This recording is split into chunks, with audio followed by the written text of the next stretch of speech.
మనం చేసుకున్నటువంటి పని ఏదైతే ఉంటుందో దాన్ని మనమే అనుభవించుకోవాలి. ఒకడు మన కోసం చేసి పెట్టాడు.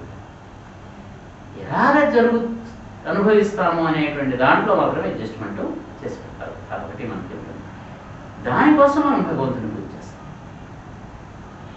మనం ఎప్పటి వరకు ఈ రకమైనటువంటి కర్మని మనము ఇంకా తెచ్చుకోకుండా ఉండేవారు. ఎందుకు మనం రోడ్డు మీద ఎండ మీద నడవాల్సి వచ్చినటువంటి దశ వచ్చింది? అందుకు పూర్వం మనం ఏదో చేసాం కాబట్టి దానికోసం మనకి ఇప్పుడు అలాగా పెట్టారు.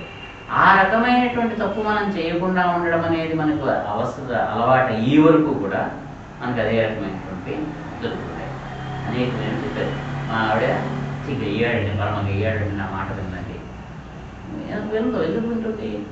గత జన్మలో నువ్వు నీ భార్య పట్ల లేకపోతే నువ్వు భార్యగా ఉండి నీ భర్త పట్ల అలా ప్రవర్తించేవు కాబట్టి ఇప్పుడు నీకు అది రివర్స్ పడుతుంది. మాస్టర్ గారు ఇంకే గారు చాలా అద్భుతంగా చెప్పేవారు.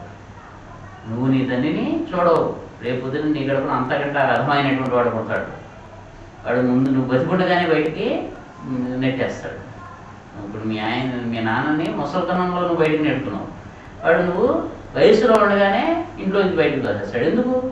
నువ్వు నీ తండ్రి పట్ల అలా ప్రవర్తించావో అదే ప్రవర్తన నీకు వాడు చేసి చూపించాలి. కాబట్టి మనం ఏం చేస్తే అదే వాడు చేసి చూపిస్తాడు సుమా. అందుకని ఆ రకమైనటువంటిది ఏదైతే ఉంటుందో దాని నుంచి మనం తప్పుకోవడం కోసం భగవంతుడు అనేటువంటి వాడు ఆయన కరుణామయుడు కాబట్టి ఆయన మనం ప్రార్థిస్తాం.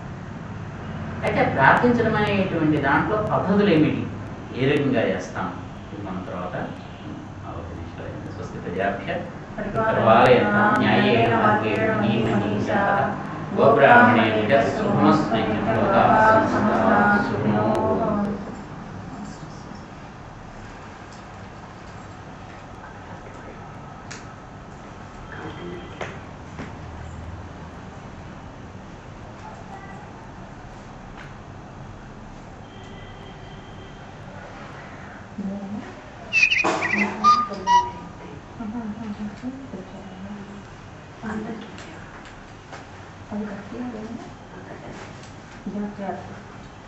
Sim.